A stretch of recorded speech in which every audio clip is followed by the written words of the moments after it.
Congratulations sa inyo. Ang sabi ni Miss Banji, pasado kayo sa lahat ng klase nyo. Opo, sa hindi nyo nakakalam, maestro. Top 10 nga po ako sa klase. Galing. Di ba 11 lang naman tayo sa klase? Pero at least, mas matalino ako sa'yo, di ba?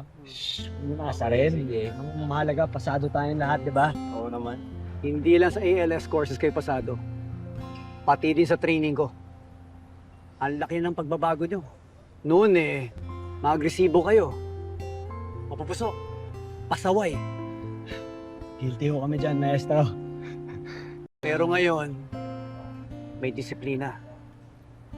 May pasensya. At higit sa lahat, may respeto. Wala na ako magtuturo sa inyo. Sana lang, huwag niyong kakalimutan lahat na natutunan niyo dito. Sa pag-uwi niyo. Pag-uwi po? Uuwi na po kami, maestro? Nagbibiro po ata kayo, maestro.